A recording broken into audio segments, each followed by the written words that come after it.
Daily. Taste the Daily.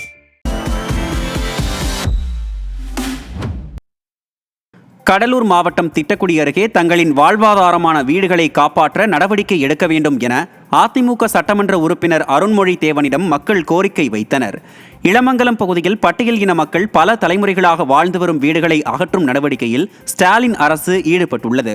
இதனையடுத்து அந்த பகுதிக்கு வந்த கடலூர் மேற்கு மாவட்ட செயலாளரும் புவனகிரி சட்டமன்ற உறுப்பினருமான அருண்மொழி தேவனிடம் அப்பகுதி மக்கள் விடிய அரசின் அராஜகம் குறித்து முறையிட்டனர். அப்போது மக்களின் கோரிக்கைக்கு துணை நிற்பதாகவும் உரிய நடவடிக்கை எடுக்கப்படும் எனவும் அருண்மொழி தேவன் உறுதியளித்தார். அவருடன் நகர செயலாளர் நீதிமன்னன், நிர்வாகிகள் பழனிச்செல்வம், தமிழ்வாணன், ராஜேந்திரன், முத்துராஜா, சுந்தர்ராஜன் மற்றும் பொதுமக்கள் என ஏராளமானோர் உடனிருந்தனர். தஞ்சாவூர் மாவட்டம் பூதலூர் அருகே அரசு மருத்துவமனையில் மருத்துவர் இல்லாததால் மின்வாரிய ஊழியர் பரிதாபமாக உயிரிழந்தார். மின்வாரிய ஒப்பந்த ஊழியரான வில்வராயன்பட்டி கிராமத்தை சேர்ந்த பாஸ்கர் கல்லணை கால்வாய் ஆற்றில் அருந்து விழுந்த மின்கம்பியை சரி செய்தபோது மின்சாரம் பாய்ந்துள்ளது. அங்கிருந்தவர்கள் பாஸ்கரை மீட்டு பூதலூர் அரசு மருத்துவமனைக்கு கொண்டு சென்ற நிலையில் அங்கு மருத்துவர் இல்லாததால் பாஸ்கர் பரிதாபமாக உயிரிழந்துள்ளார். இதனால் ஆத்திரமடைந்த வில்வராயன்பட்டி கிராம மக்கள் ஸ்டாலின் அரசின் சுகாதாரத்துறையை கண்டித்து சாலை மறியலில் ஈடுபட்டனர். திறனற்ற ஸ்டாலின் ஆட்சியில் அலட்சியத்தாலும் சுகாதாரத்துறை அமைச்சர் மாசுவின் சோம்பேறித்தனமான செயல்பாடுகளாலும் அரசு மருத்துவமனைகளில் மருத்துவர்கள் இல்லாமல் உயிரிழப்புகள் ஏற்படுவது தொடர்கதையாகி வருவதாக மக்கள் குற்றம் சாட்டினர். நாமக்கல் மாவட்டம் ராசிபுரம் அருகே காலாண்டு விடுமுறையில் சிறப்பு வகுப்புகள் நடத்தும் தனியார் பள்ளி மீது நடவடிக்கை எடுக்குமாறு கோரிக்கை எழுந்துள்ளது. தமிழ்நாட்டில் காலாண்டு தேர்வு விடுமுறை அறிவிக்கப்பட்டுள்ள நிலையில் ராசிபுரம் அடுத்த குருசாமி பாளையத்தில் உள்ள வித்யாமந்திர் பள்ளியில் 10 மற்றும் 12ஆம் வகுப்பு மாணவர்களுக்கு சிறப்பு வகுப்புகள் நடைபெற்று வருவதாக கூறப்படுகிறது.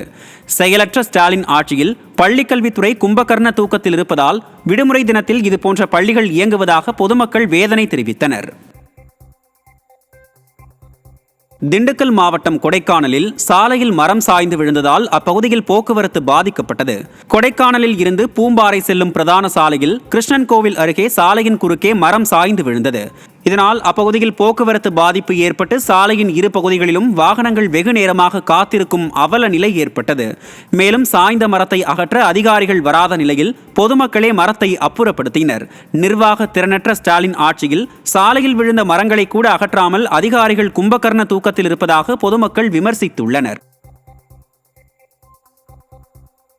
செங்கல்பட்டு மாவட்டம் திருக்கழுக்குன்றத்தில் தனியார் பேருந்தும் இருசக்கர வாகனமும் மோதிய விபத்தில் சட்டக்கல்லூரி மாணவி சம்பவ இடத்திலேயே உயிரிழந்தார். திருக்கழுக்குன்றத்தை அடுத்த முள்ளிக்குளத்தூர் கிராமத்தைச் சேர்ந்த நிஷாந்தினி என்ற மாணவி பல்லாவரத்தில் உள்ள தனியார் சட்டக்கல்லூரியில் 1ஆம் ஆண்டு படித்து வந்துள்ளார்.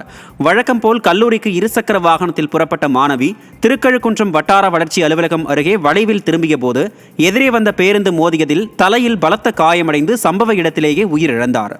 பொம்மை முதல்வர் ஆட்சியில் தனியார் பேருந்துகள் தறிக்கெட்ட வேகத்தில் இயக்கப்படுவதால் அப்பாவி மக்கள் பலர் பலியாகி வருவதாக பொதுமக்கள் குற்றம் சாட்டுகின்றனர்.